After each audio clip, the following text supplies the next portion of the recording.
Hello, my name is Delvin Molden, creator and producer of The Original OGs. In this special two-part series, you will not see our popular OG marquee stationed behind our guests. Why? Because as fascinating and unique and oddity as this story might be, it's also as tragic, hurtful, and painful to the family, friends, and community of the victim. Me, along with my producer partner, Mr. Rick, in no way want to use our platform to promote violence of any sort. But we also are committed to bring to you real stories, origin stories, from the men and women who actually live those lives. Today's story is no different. This story is very unique in a sense. We ask that you be patient and understanding. So please, like always, remember to like, subscribe, and share. I present to you the Puppet Master.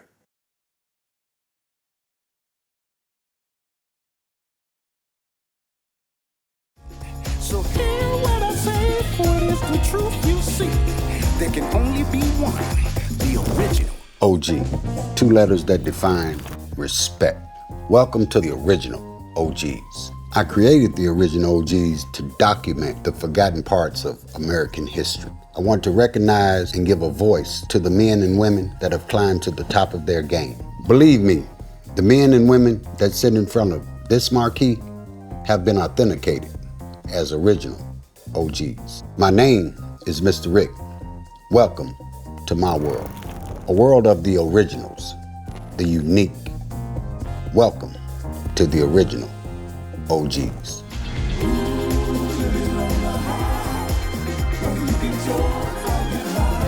You know, a lot of people wonder if my story is true because it's so unbelievable. And yet, I figured this time I wanted to demonstrate to you how my life was. For years, I wore handcuffs. For years, I wore this outfit that you're looking at. This is not something I bought from Dick's or something. This is the actual outfit that I wore for 44 years while in prison. For 44 years while living behind them walls of broken dreams. For 44 years enduring the heartaches and pain. And listening every time I make a phone call to someone tell me that this family member, that family member, my brother, my aunt, my uncle, my grandmother, everyone have died. And I wasn't allowed to even go and see to their funeral. So yes, it is very much real. I wouldn't sit here and fake something like this. I wouldn't sit here and lie to you. I would sit here and tell the truth because the truth is more interesting. A lot of people ask me other questions. Did you really get sentenced with your dummy? Yes, I did. Court records and everything verified what I said. Matter of fact, let me share with you how sentencing day went. And I'm going to try to be scripted so you can fully understand the contents of what I'm saying. Before sentencing day, Curtis, that's the name of my dummy. The judge had removed him from the courtroom, called the ballot. Remove whatever that is from my courtroom because he was being distracted, disorderly. Because he was fighting for my freedom as I was fighting for my freedom as well. So he was removed. But on sentencing day, it didn't make a difference because now I've been found guilty to 30 to life. And now I was on my way to the big boy house. Curtis was there on sentencing day. And he was pitching a fit. He was telling the judge from across the room. He was in my girl's arm, one of the young lady that I associated with. He was in her arm. And I was able to throw my voice as if he was talking from behind us. And he kept talking.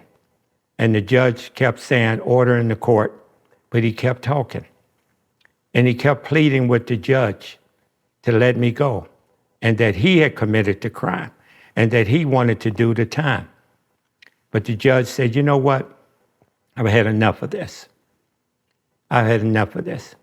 Since you're so adamant about going to prison, he said, you two belong together. He came real short saying you two dummies belong together, but he called himself. And next thing you know, he said, Bellet, go get, what's your friend name? I said, Curtis Fly Johnson III. He said, go get Curtis Fly Johnson III. But he said it real sarcastically. Brought him up. Next thing you know, the deputy, the DA, he protested, but Your Honor, they're making a mockery of the court. And the judge looked at him like, shut up, this is my courtroom. He gave him that look, and he did something with his hands, so he must have gave him signals to shut up. So they brought Curtis up, put him in my arms. Next thing you know, Curtis, a dummy now, was right in handcuffs with me. And together, we walked from that courtroom to the elevator, upstairs to the 3rd floor, because that's where I was housing. And that's how Curtis and I began our journey. Now, if you really want to hear in full details things that were said and everything, then just check out my webpage and Dummy Detectives, and you'll see all the photos you need to see. You'll hear what the judge actually said, and you'll read other things that took place. I was 21 years old. Actually, I was 20. My birthday came up, then I became 21. So I moved from the minor pit, they called that the pit, and they put me in the adult, where the adults were, 21 and older. That was a trip, because now everything's coming to reality. Everything's coming in a way that it's moving so fast. I don't know, it's like I'm in a dream, or if I did get high, I would have been drunk from everything that was going on. But I don't get high, nor do I drink. Curtis was talking to me because he knew I was scared to death. And I really needed that aspect of my life, because for years, ever since the death of my father, ever since Curtis was born from that tragic accident, murder or death, depends on who's speaking about it, Curtis had been in my life all that time. We've never been separated. So now, here we are on our way to prison, Attica, the big boy house, as they called it. And that was something entirely frightening in so many ways. Attica had just had a riot a few months just before, and the prison itself had been closed down. So they wasn't accepting anyone at that particular time. So next thing you know, they opened it up, and I was on my way to Attica. Now, Attica, for those of you who don't know what Attica looks like, it's a facility in New York. It was also the facility where they had many of riots, but the one that they're famous for is the Attica riot, where over 40 different individuals was killed, correction officers and inmates, because the inmates had swapped outfits.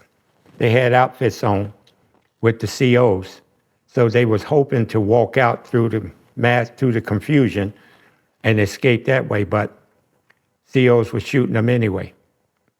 They was making sure no one left that facility alive. And that's the way that took place. My mom God bless her. My mom is 16 years older than I. She had me when she was 16. So she was in her 30s, early 30s, when all of this took place. She cried. And that's a heartfelt, chilling, eerie sound when you hear your mother break down in the courtroom the way she did and pleaded with the judge, pleaded with the court people not to take her baby from her, not to take her baby away from her. And even though I wanted to break down, I couldn't because I had to show strength. So as I stood there looking at her, I wanted to, but I didn't. I wanted to run to her and give her a hug, but I couldn't. I wanted to tell her that everything's going to be all right and that I'm going to survive and I'm going to make it.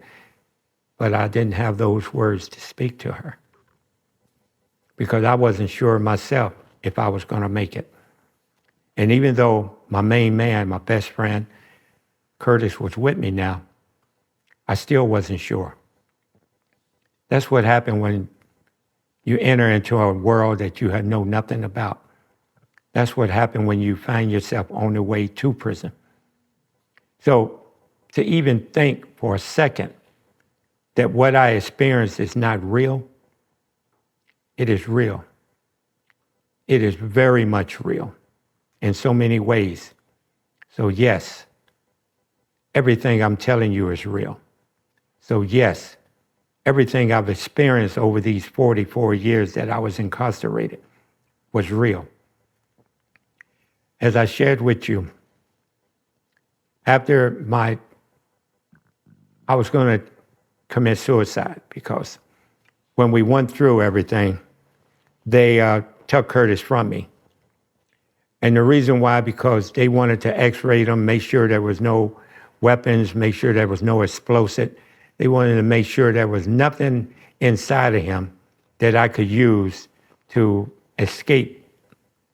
He's made of solid wood, so everything is wood except for his clothing. And then they beefed and cried about his clothing because at that time they was blue and no inmates was allowed to wear blue. But the superintendent told the correction officers, if any inmate can put on that dummy clothing and walk out of this prison, he said they deserve to get out. So I don't want to hear nothing else about the dummy's clothing. So as time went by, after I stepped off my bunk and took the noose from around my neck, and I took heed to what the feed-up man, which was a porter who happened to come by, and he talked to me. After I took the rope from around my neck, or the bed sheet, I knew I could make it. But I had to think about things that would ease my mind. Even though they were tragic events, nevertheless, they were things that take me away from where I was at. I thought about my mom and the heartaches and pain that she went through. And then I thought about the judge, his interaction. I thought about how he sat there and looked at me and made faces. The same type of look that I've received from the Ku Klux Klans and KKKs when I lived in the state of Kentucky. Only at least with them, they wore white robes and they let it be known that I didn't like you. I hated you. I want to kill you if I could. And I can if you give me a reason. But he wore a black robe. But yet the anger and the hatred was still written on his face. I thought about a lot of things, but my thoughts was interrupted because now the jury was coming in. And now, just like I was trying to read the judge's face expression, I was looking at each one that came in and trying to read their expression, trying to see whether or not they was going to find me guilty or not guilty. So when they came in, the judge asked the foreman, it was a heavyset guy, have y'all reached a decision? He said, yes. He said, pass it to me. So he gave it to the ballot. The judge looked at it. Now I'm really looking at his expression. But he showed none. Gave the paper back to the foreman, and the foreman read it. We, the jury, find, and they called my name, guilty. And when they said guilty, my heart was beating so fast, I thought it was going to stop there for a minute. Guilty of second-degree murder. So when he said second-degree murder, actually I thought he said second-degree manslaughter, because with manslaughter, I knew I could only get 7.5 to 15. I mean, it's still a lot of time, but I thought it said second-degree manslaughter. That was one of the charges. They could have found me guilty if they wanted to. And I actually smiled. And when I did that, what did I do that for? The judge looked at me, and the look he gave me was like, wow. So then after that, my lawyer hit me, and I said, manslaughter? He said, no, second-degree murder. And then that changed everything. So I stood there listening to them go through that whole proceeding. It was like, after hearing second-degree murder, knowing that now I face 25 to life, everything else was like blah, blah, blah, blah, blah, blah, blah. I was hearing what they were saying, but I wasn't comprehending it. I wasn't understanding it. Everything had shut down. I couldn't even hear Curtis' voice. His voice wasn't even there. That's how much in shock I was. So anyway, after that,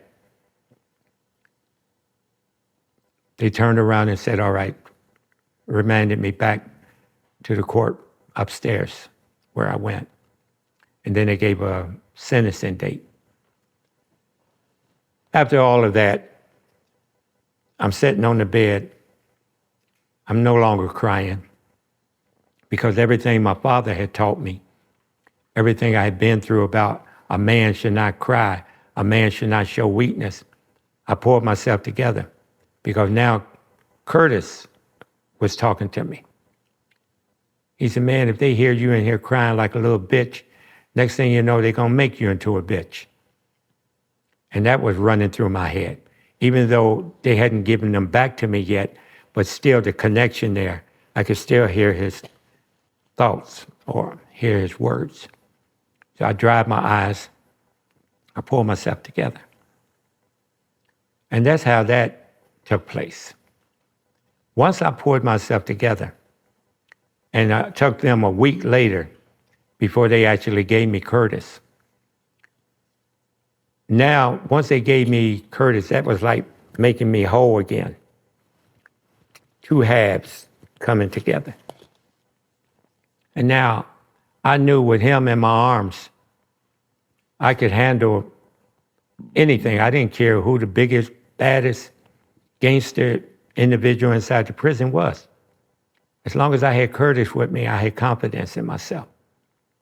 And believe me, there was a lot of well-known murderers, serial killers, that I went to the yard with. Ronnie DeFeo, Amityville Horror. He killed his whole family. And he said Jody made him do it, which was a dog. Son of Sam, David Berkowitz, the .44 caliber killer. He killed 9 or 10 different people. The list could go on and on and on. But I used those two names because those two people became my friends. You develop friendship, a bond with certain people. Not everyone, because everyone don't have your best interests at heart. Everyone don't care about you. Everyone, and at that time, the booty bandit people are trying to figure ways they could get to you and have sex with you or rape you or whatever they wanted to do. So now I got all of this on my mind because I'm in a world that makes no sense at all, even though I was trying to make sense of that which I was living in, but you can't. And then the guys, they have ways picking on you. Walk down the gallery, fresh meat, new meat, fresh meat. Yeah, all right then. Wonder what he looked like with some Kool-Aid on his lips. That's lipstick. What did he look like in the shower?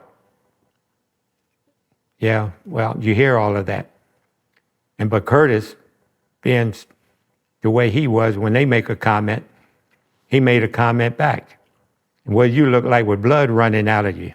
What do you look like with a hole in the top of your head? What do you look like with your head cracked open like a coconut? So let's play this game. So that's why I said I wasn't fearful no more, because I knew I had him there to protect me. And nothing was going to bother me, or no one was going to bother me as long as I had him. Now, with Curtis, I didn't give myself the name Chris the Puppet Master. That was a name that was given to me by population. And at first, I didn't like it because I felt puppet master. I'm not a puppet master, I'm Chris.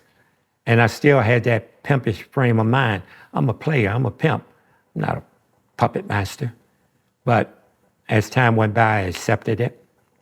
And I allowed the name to become a part of my personality. And then I started shutting it, cutting it short like puppet. And I didn't like that, but all right, I accepted that.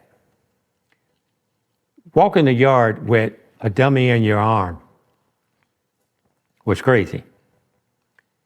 Walking down the corridor with a dummy in your arms was crazy. Living behind them walls of broken dreams with a dummy locking in your cell with you, double bunking with you, was crazy. But yet, we survived it. We endured it. We did it. Curtis had his group of friends. I had my group of friends. Curtis was a gangster. If you was a rapo, if you were a snitch, if you were any of those individuals that was considered foul, he had nothing to do with you. Me, on the other hand, I'm a happy-go-lucky type of guy. I accepted everyone because when you're in prison, you want everyone to accept you. Then that way, hopefully, they don't want to rape you. So that's the way I was thinking. Curtis was thinking about putting a shank in someone. And a few times, he talked to me about doing it with certain people. But I wouldn't allow him to do it because I didn't want to get more time added to my time. And I didn't want to go to SHU, which is the box, solitary confinement. Curtis was straightforward, as I stated. Even to this day, he's very much straightforward. He tell it like it is. He like it, he like it. If he didn't, he take it the fuck out of his face. That's just the way he talked. And the stories, a lot of guys were scared of him because they thought it was some demonic type stuff going on. And if someone did say something stupid, one thing I didn't allow is for anyone to call him a dummy. I didn't allow that. You got two straight up, all right, that's number one, that's number two. On number three, you got a choice. You can fight with me, you can fight with Curtis, or you can fight with the both of us. Now, some of you say, well, how would he fight with Curtis? Well, I was able to do certain things that a lot of people wasn't able to do. I was able to allow Curtis to take control of my body. And I know some of you going right now, you're like, what? I'm telling the truth. I was able to allow him to take control of my body. Everything, move and everything, only it would be his voice. I would see through my eyes, but I'm looking through his eyes. And he would fight with the guy. But the only problem that I really had was Curtis had no filter. And he was good and strong. They call it dummy strength. I just call him, he was just strong, had no fear in him whatsoever. So if you fight with him, if he had 100 fights, he had 100 wins because he never lost a fight. And then there was time when I fight with someone. Now my record is nowhere near his record. Sometime I win, sometime I lose. Because you got to remember, at that time, at the beginning of my bid, I was only 135 pounds. These guys are lifting 500 pounds in the yard, deadlifting 800 pounds, squatting 600 or 700 pounds. These were some strong, big guys. And their weight was up. Mine was down. But see, I had a weapon. I had Curtis. And therefore, I don't care who they were, he was able to take care of them. So after proving myself worthy to receive respect, in some way I demanded it, I want to tell you how I had to let him go. It was 10 years into my bid. By this time, everybody's respecting us. Now, in 10 years, I done went from 135 pounds to 235 pounds. So I done gained almost 100, over 100 pounds, 235, and was strong. Oh, I was strong.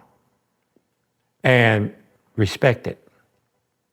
But I also, had, by that time, had found my wife through one of the ads that I spoke about earlier.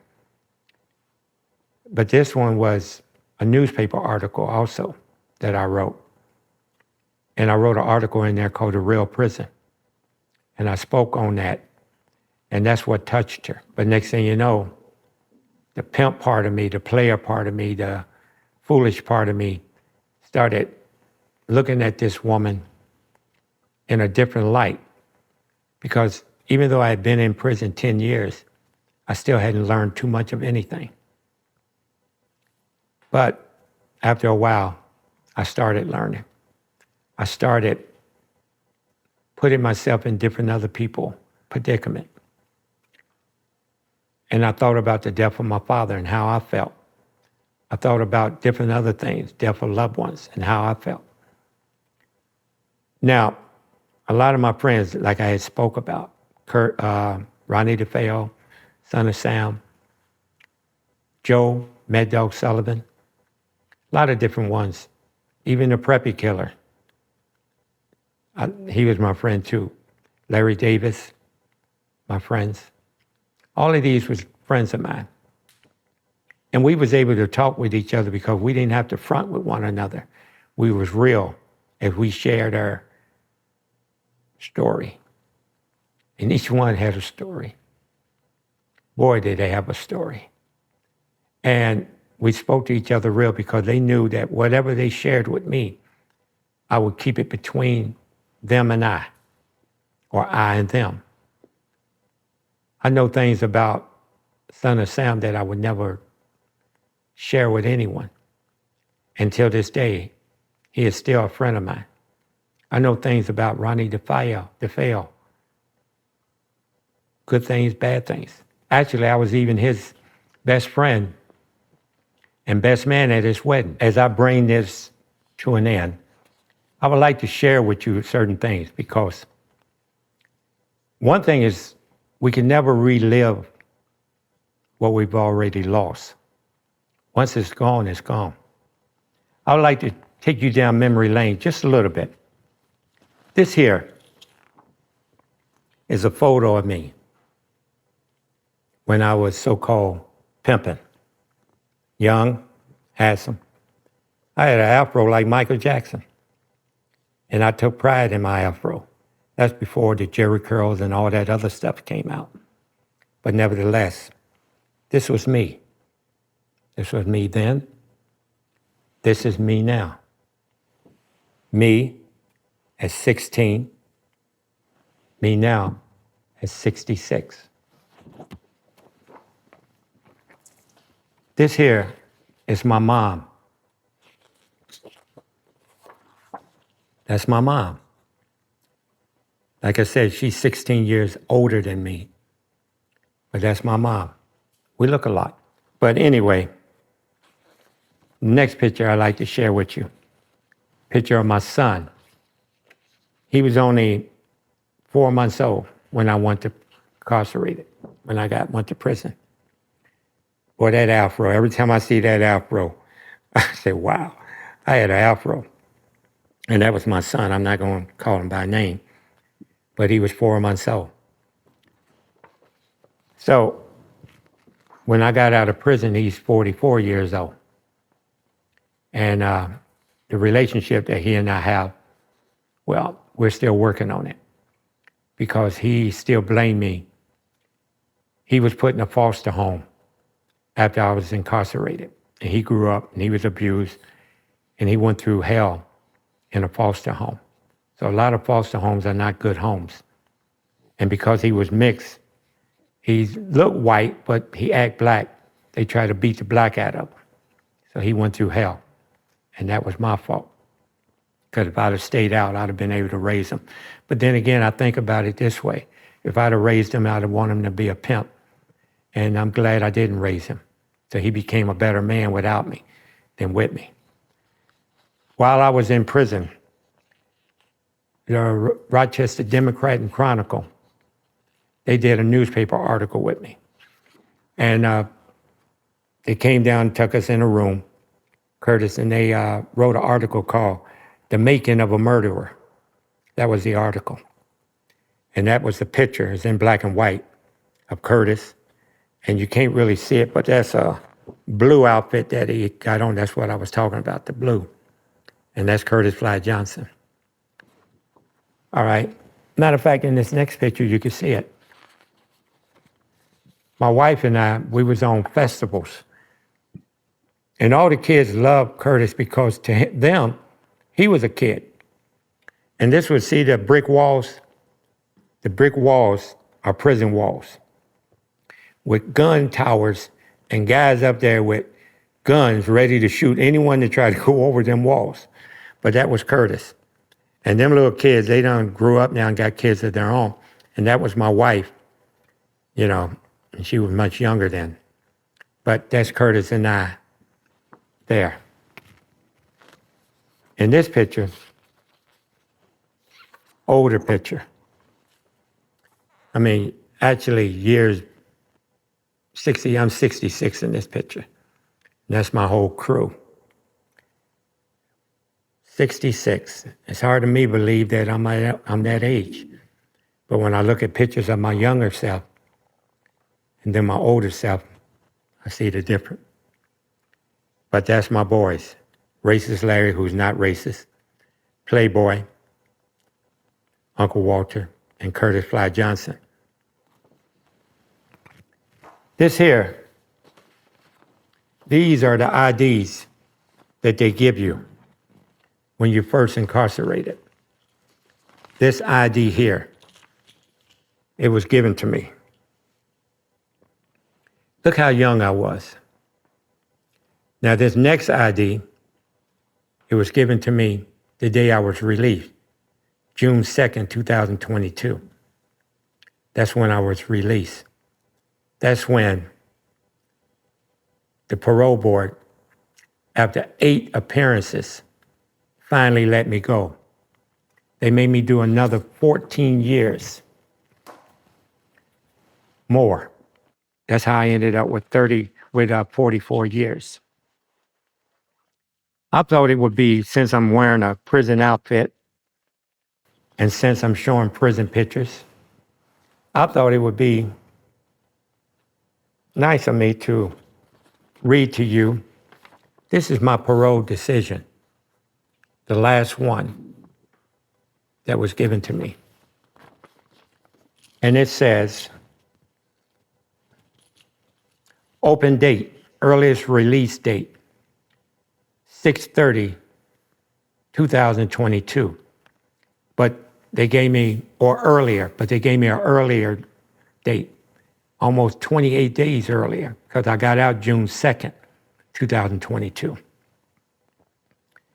Your release should in no way be interpreted as mitigated or discounting the seriousness of your action when you and your co-defendant caused your victim's painful death. You were 20 years old at that time, and abusive pimp who engaged in a form of discipline we can only call torture. However, this is an open date to the parole supervising on your 8th parole board appearance before this board.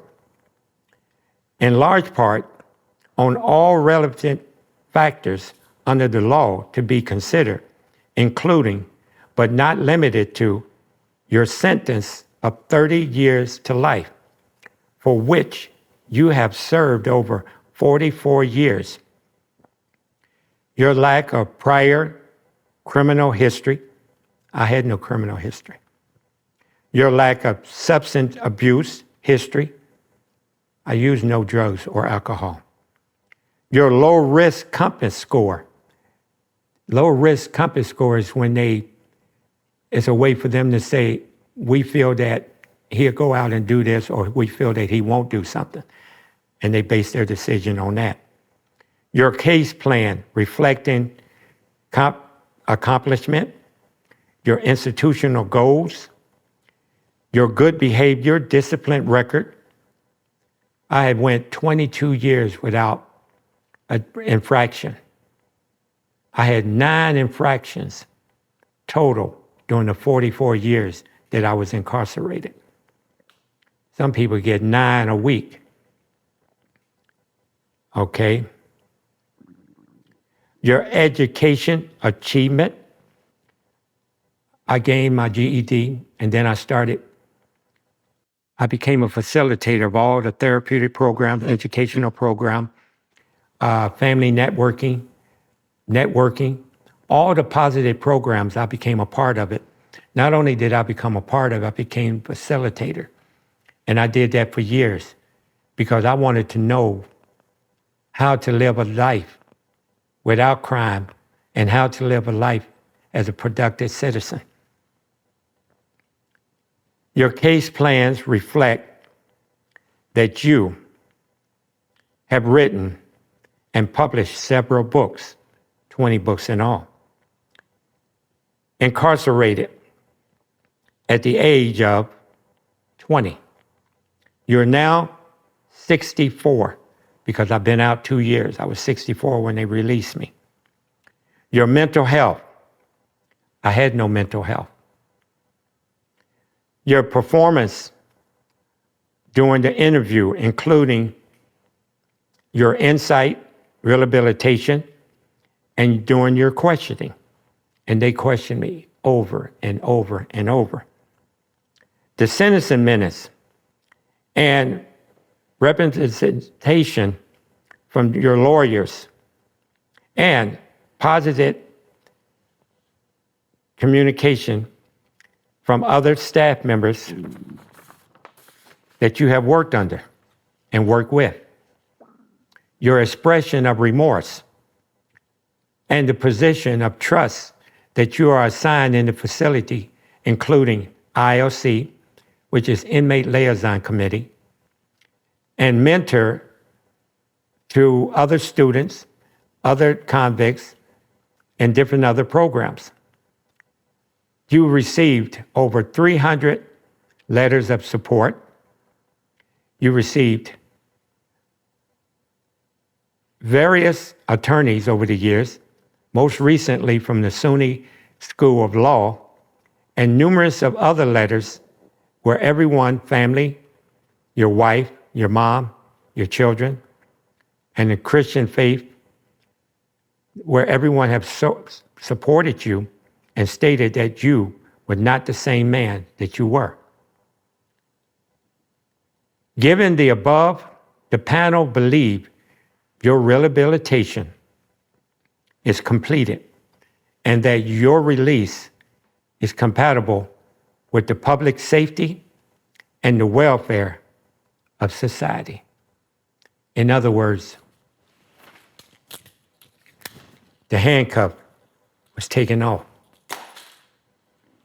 and I was free to come back to society, free to come home to my family and loved ones, free to enjoy the comfort of my home with a real bed, with going out or whatever, free to be with my wife who had been with me. Now, at that time, 38 years, but 2 years free, 40 years. To be with my mom, I'm blessed, who's still alive. To be with my children. To be with my friends, my brothers. Well, as far as friends, I didn't have many of them. A lot of them have died. But I was free. And free to take this monkey suit off. Yeah, I went to prison because I knew his ass couldn't survive in prison. He was cuter than most men, and he looked like a little bitch anyway, but still. And I knew they was after his ass. So you end up going to court with this situation? Yes, I did, and they kicked me out of court. I told them I did it. I tried to get the judge to understand that I did it and that he had nothing to do with it. But the judge, asshole, he didn't listen to me. He kept saying, no, no, no, no. I wanted to kick his ass, but anyway. And then at the end, the judge said I could go. And they packed me up and put handcuffs on me. I can say that, right? Yeah, they did. They put handcuffs on you. They put handcuffs on you, booked you, and sentenced you? Yes, they did. I got a number, ADC 120 and a half. Now, look at that camera right there. What camera? Right there. Right there. And tell the audience that this is no make-believe. No, this ain't no make-believe. I went to prison. Look it up. Look up at Google. Google, Chris the Puppet Master. And you'll see pictures of me, and I did it. I went to prison to save his ass. And how long did you spend in prison? 10 years. 10 a decade. years.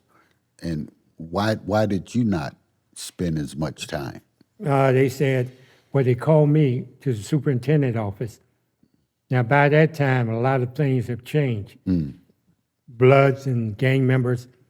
You know I was blood. No, shh. We ain't talking about that. And gang members came and stuff like that. So they said that he was too much of a distraction. So they gave me a choice. Donate him, send him home, or destroy him. Okay, so Curtis, describe for me how you ended up in court and what actually happened in court. What kind of conversation went on between you and the judge? Well, let me see. Oh, you want him to tell? Yeah. Okay, I'll tell the story. Now, we was in the courtroom, and the judge, now first, the DA, faggot, kept saying I was making a mockery of the courtroom, because I kept talking. I kept telling the judge, I did it, because I knew that Chris could not go to prison by himself. I've been with him all his life, so I knew he wasn't gonna make it. And I seen them movies, so them guys were gonna be after him like fly on shit. So now the judge turned around and had me removed from the courtroom. Yeah, he had me moved. Said, take the dummy out. I said, who the fuck you calling a dummy? He said, take the dummy out. Where did they take you to? They took me out front, out back, in some little room. I thought they were gonna beat me. Beat you for what? I don't know, you know, why were they taking me out of the courtroom? So anyway, went back. Now I have to tell the part from there. The trial goes on, and now it's sentencing time. They done found me guilty. And now they sentencing me. So I come back to the courtroom, and my girl had brought Curtis. I'll take it from here. So I told one of my bitch, I said, bitch, you taking me back to the courtroom. And she said, well, the judge said you, I said, bitch, I said, you taking me back to the courtroom. So she did it. So when I get in the courtroom, I tell the judge, I said, listen, judge, please, please, please, let me take the place of Chris, my partner, because he can't make it in the jail. Look at him. Look at him. He fine as wine. And you know, them boys in jail, they rough as nails, and they gonna have them. And there ain't no way in the world I was gonna mess around and he get out 30 years later. So the judge actually let you get on the stand and have this conversation? No, I said it from the seat, from the back. And then the judge said, you know what? He said, it's only adamant that I do the right thing. Since you want to go to prison, I'm going to let you go to prison. Bail it, bring that dummy up here. And they brought me up in front of the courtroom. He carried me. And I think he even pinched me a little bit. I just never told you that. What, the belly did it? Yeah, the belly did it. So anyway, and the judge, he said, give him to Mr. Taylor. So he gave me, so he picked me up. He said, all right, I'm sending both of you to New York State Correctional Prison. And that's how it happened. And it was hard. And when we got there, they separated us. I mean, they did all types of shit to me that should never happen to a dummy. They violated me. And I still should put charges on them. So anyway, then I found out he wanted to commit suicide. Damn punk. Leave me and you were going to kill yourself? No. So anyway, after that, they brought Kurt, what they wanted to do, because he got so many different parts on him, and a dildo. He had a 10-inch dildo that was connected to his body. Yeah, you want to see it? No. No, all right then, well, quit laughing at it. So, You end up getting how much time, Curtis? well, they made me do 10 years, and they made him do 44. Wow. I tried to do it all. I was going to let him get early parole, but they gave me early parole, saying that I was being a disruption because no CO could write up the dummy. The superintendent said, never bring me a report with that dummy name on it. Curtis Fly Johnson III. No. I still laugh at that shit. So we have actual documents proving that the judge sentenced you. You have pictures and all that. Hell yeah. Hell they yeah. booked you. Yeah. Yeah. I got pictures of me in prison. Hell, them dummy detective books that I wrote while I was in prison. Yeah. So all the time that you were in there, did you have a special lady or something? I had all, one psychiatrist. I loved her. Oh, I drank her bathwater over crushed ice. She was so fine, but she didn't like me. I think because my wood was just not the kind of wood she wanted. I know who you're talking about. Shit. Damn right. We can't talk about her? Not so much talk about her. It's just he had a crush on her, and she had one on me too. You just fucked that all up. I didn't mess it up. She wasn't going to have nothing to do with you. Yes, she was. Anyway. Did you guys share the cell together? Yeah, we was in the same cell, and he snores, and his piss stink, and so do his shit. But he didn't ask you that. You had nobody else in the cell? They just gave you a cell, 2 bunks? Yeah, we were double bunking. Yep, I slept on top, he slept on the bottom. Yep, that's Do you the truth. remember? Well, I know you remember when you got out. Yeah, my wife came and picked him up.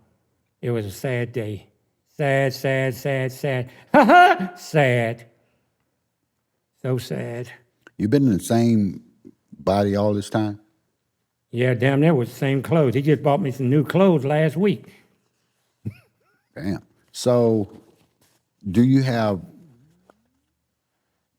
other dummies Yeah. associated? I got other dummies. I got Racist Larry. Yeah, I got Racist Larry. And I got Playboy, Uncle Walter. So, Curtis, what do you think about the other 2? He don't like them because he got to share his attention with them. I'm the one that was with you all your life. And then they come into the party and now they want to jump up and down. Fuck them. So you were the first, I was the first and should have been the only one and you were the one that went to prison. to live with him in prison and spend life with him in Attica. In Attica. It was life in Attica. Attica. I like Attica. Matter of fact, I wish I'd have been there for the riots. So who was next? Who came into existence next? Racist Well, Larry or Yeah, racist Larry. My wife, now this is about 15 years ago. That's when them son of a bitches came. 15 years ago, I had a guy that was selling both the dummies. So I went and bought them. And I wanted racist Larry, who's not racist, because I use him to describe the racist part of my life when I was growing up in the South. Because I used to hear racist people all the time say, I'm not racist, but they was racist. So that's why I say racist Larry, but he's not racist. so Curtis, you really don't like racist Larry, huh? I don't like either one of them. For what reason? He ain't gonna say, because I've asked him myself. Okay. He won't even tell me. He just give me that look. So why don't we try to let racist Larry explain his own issue? Now, if he say anything about me, I'm gonna set his ass on fire. Okay, he ain't gonna say nothing about you. All right then. Now, as you can see, Curtis, he's way bigger than racist Larry or Playboy. He's Why is that? Well, I don't know. He's a different breed of dummy. And hello. I'm racist Larry, but I'm not racist. Yeah. So this is what this shit look like. Yeah. So if you're not racist, then why are you named Racist Larry? Hell if I know. I know my first name is racist. Middle name Larry. And Stinkbutt is my last name. Stink butt. Well, he got a problem hearing.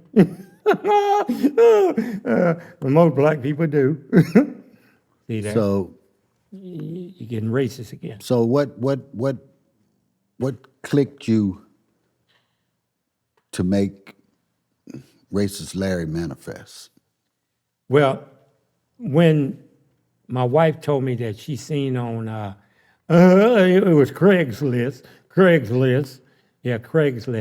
that 2 dummies were for sale, and the price of them, which was expensive, but I had money saved up, so I bought them. Now, I don't know what his name was because it didn't make no difference. Once she told me that she had bought them, I knew Racist Larry was going to be his name. So, listen, let me say something. Now, this is racist shit. Yes, I'm racist. I tell the world, I'm racist. But that's my first name. I'm not racist in spirit. I'm just racist by name. All right, anyway. Most white people, they're scared of black people. That's the truth. And you don't have to be racist for that. That's just the truth. They scared of black people. And then they become racist. Especially after black people kick their ass a few times and steal something from them. You know, that's what you people do. Quit saying you people. You know I don't like that word. So, anyway, that's the way he is. So why don't we bring Playboy up and let's see how that works out? Okay. Don't put me over there. Put me over here by the flowers. Okay. All righty. So now this is Playboy. Yeah, this is Playboy. Why Now- do they call you Playboy? Well, he I'm talking to him. I understand that, but, you know, being the player that he is, he tries not to talk sometimes. And I got to force him to say something. He's just looking around right now. All right, then. So, anyway, he was the pimping part of myself. That's what he was, the pimping part. And that's a part that I really don't like about my past. And so sometimes I'm silent about that part of my life. So it ain't that he don't want to talk. I don't want to talk. I don't want to talk about For it him. sometimes. Yeah, well, sometimes he just quiet and I can't talk. You know, it's because I'm real smooth. So that's Rick. Mr. Rick. Yeah, I can see it. I like your shoes. So when did you come into existence, Larry? 15 years ago, me and racist Larry, who's not racist, but he is racist, we all was brought together. Oh, okay. So likewise, you didn't meet Curtis until he came home. Well, yeah, I don't really care for Curtis too much. He tried to be a bully. What do you mean? He tried to control us. Oh, okay. So you can't speak unless he tells you to speak, huh? Well, something like that. So how's life been since he's been home? A lot of fun. We do a lot of TikTok stuff and a lot of YouTube and Instagram, and we even on Facebook. Yep, we're on Facebook too, right? Yep. So he's, you know, I try to be the smooth part. I don't get in trouble. Pimps don't get in trouble. We just get hoes. Oh, that almost rhymed. Yeah, it almost did. Okay, Playboy. It was nice meeting you. Why don't you let he and I continue to converse? Well, it was nice talking to you too. I really like your shoes. Thank you. All right. All right, I don't know where I'm going to put you at, Playboy. I know what I'm going to do. I'm going to put you right here. How about that, buddy?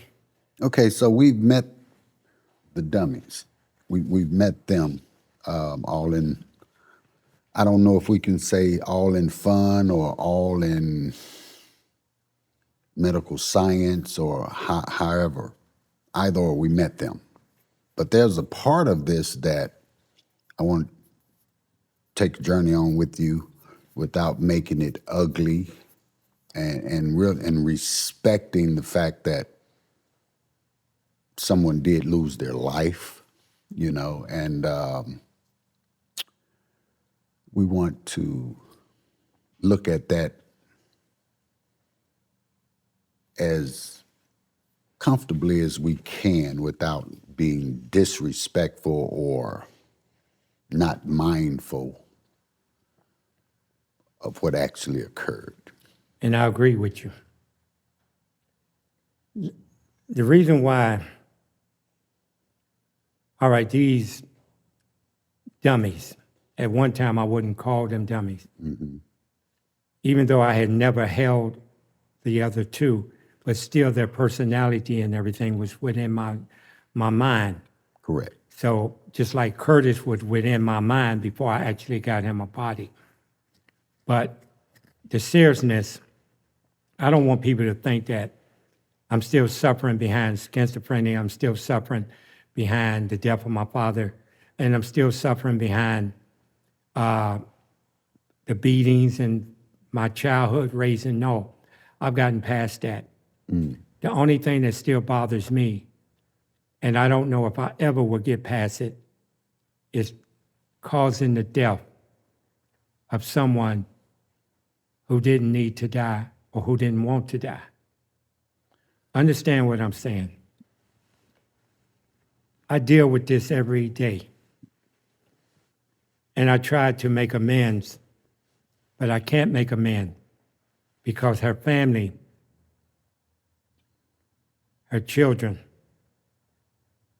they can't make amends with the loss of their mother. Understandable. And this is something I deal with. All those years in prisons, I remember I said that I went in illiterate, no education. Mm-hmm.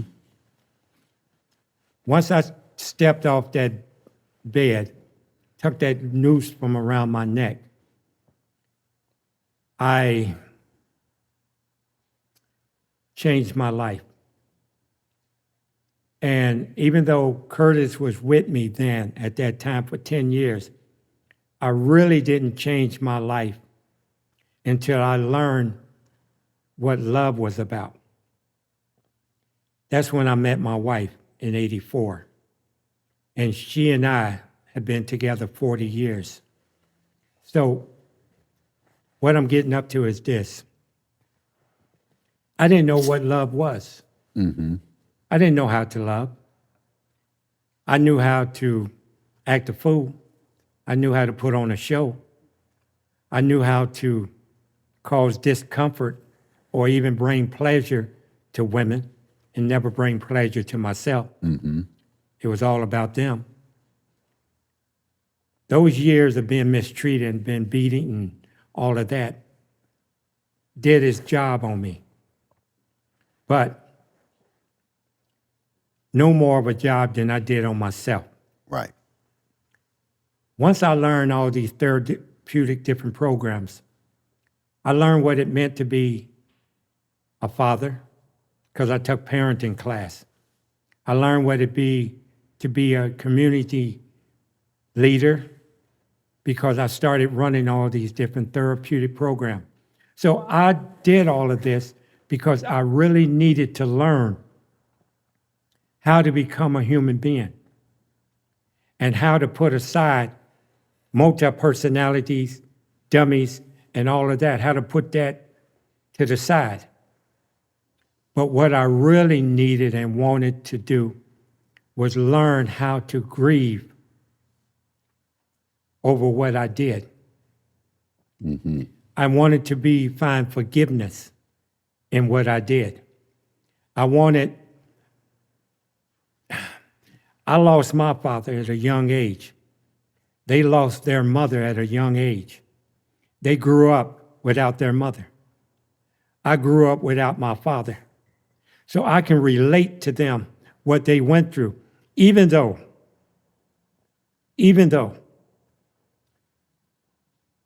I have had communication with one of them, the daughter. And we talked for almost 2 years.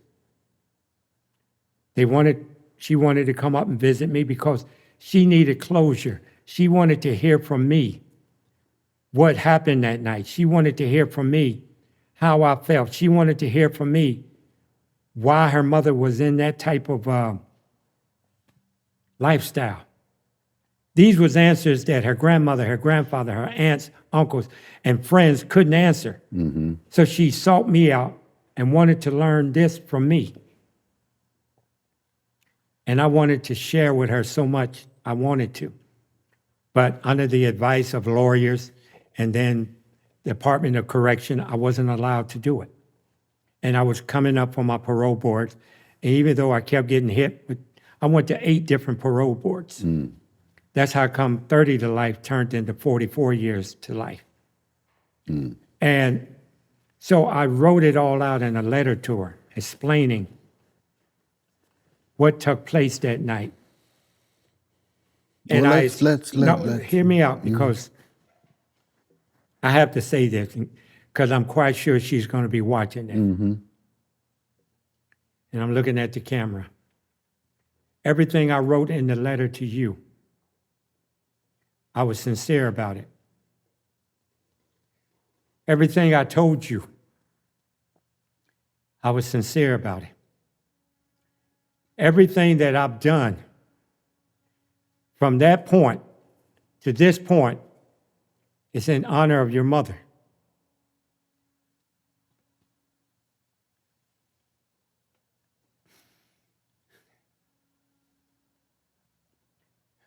I know what it feels like to lose someone you love, even though you were still young when she was killed, when she was murdered, when she went away by my doing. You still know the absence of a mother. I've tried over these years to make up for that. But how do you make up for the loss of someone that you really didn't get to know? You really didn't get to love. You really didn't have them helping you. You really didn't do none of the things that a mother and daughter, a mother and son were supposed to do and what they were supposed to have. So she did not get to meet your daughter, which is her granddaughter. She did not get to do the things with your family that she should have done. And I caused that pain. I caused that hate. I caused that. And no matter how much therapeutic programs I participate, how much educational program, how many books I write, none of that will replace the emptiness that you feel in your heart for your mom. None of that. This video, what we're doing here, the only reason why I agreed to do it, so that I could talk to you.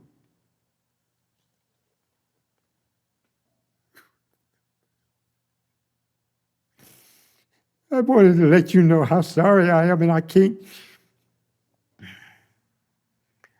get over it. I can't get over it. You can't get over it. All of us have lost so much. Whether it was by my hands or whether by someone else's hand, we lost so much. I don't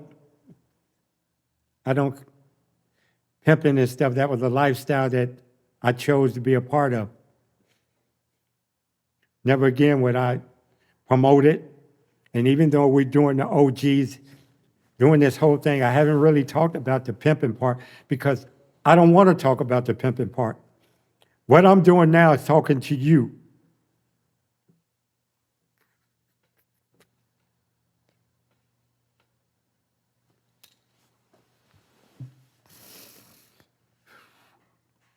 This is the opportunity for you to take advantage of to talk to her.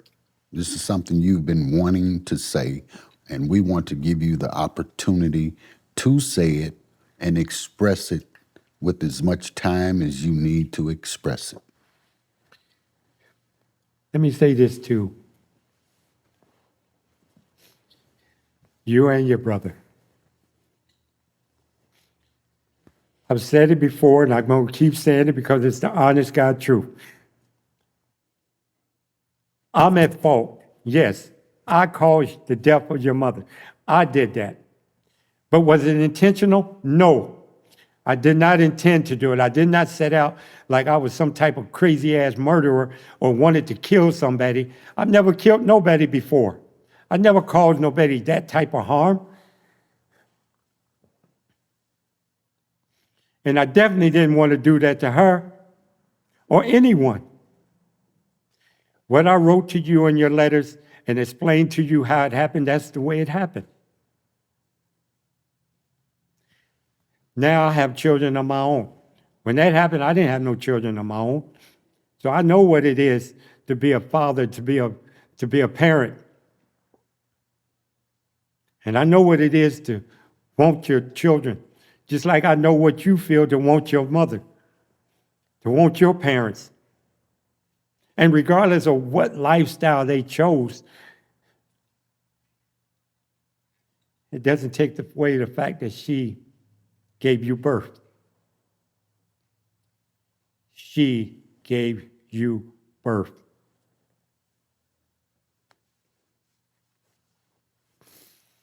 And I took that away from you.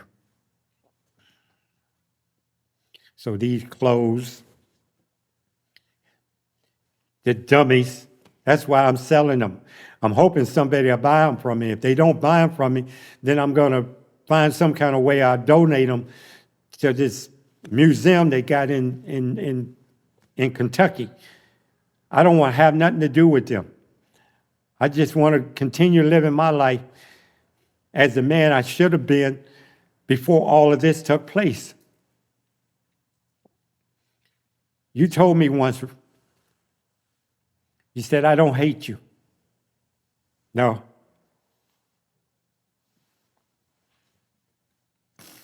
Because I hate myself.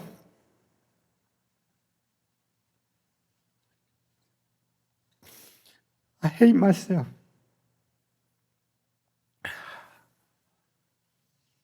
Oh, boy. I'm just asking you to understand that it wasn't meant to happen. I didn't mean to do it. And if I did mean to do it, I would say I did it and I was wrong for that part, but I didn't. And I'm wrong for it, but not in that aspect. Now, you all asked me, thank you for listening to me. Thank you. You all asked me, what would I tell my younger self? See, you can't tell words to your younger self when you don't know what words to tell your younger self, because all my life I was told what to do, what to feel, how to feel, and the reason why I was getting lesson beatings, and the reason why I did this, and the reason why I did that. So my younger self wouldn't have listened to anything that I had to say. If he was sitting right here in Mr. Rick's seat, he would not listen to me. He wouldn't listen to me.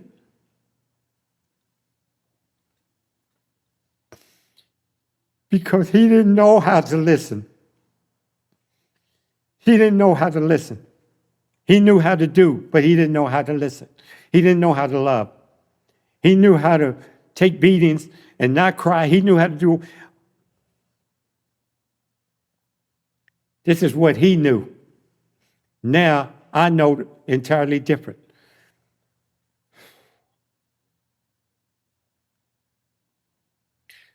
I'm sorry if I messed up your show, but No, you haven't messed up anything. I had to say this to them. That's True. what we wanted you to say. We wanted you to express you. This ain't about us.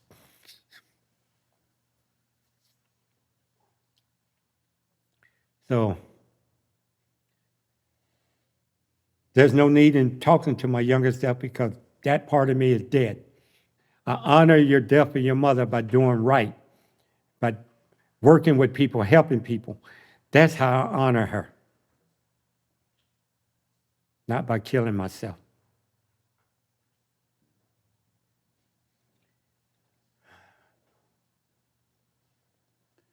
You know, I'm listening to you. I hope they're listening to you. Most of all, I hope the audience is listening. And for one reason, if you're abusing your children, pay attention to the results. Pay attention to the outcome of what this gentleman is saying. You're creating a situation, and there's more than one way to do that. I'm just saying, be mindful of how you treat your children. I have children. I wasn't the best father. I sometimes want to do like he and explain myself. But we're trying to communicate with you so that 30 years from now, 40 years from now, there's not another child sitting here explaining this journey. That's what we're trying to prevent. This is the original OGs. We take we take responsibility of our community and our children. And we bring interviews like this to try to inform you and prevent situations like this. This is not about how we can get ratings or how we get views or how we make. This ain't that. I feel you, bro.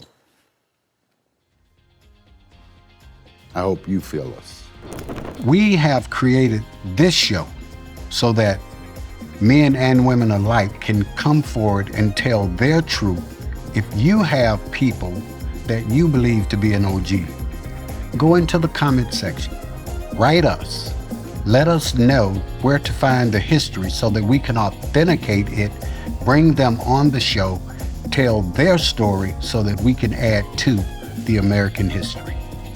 That's it. That's all. The original OG.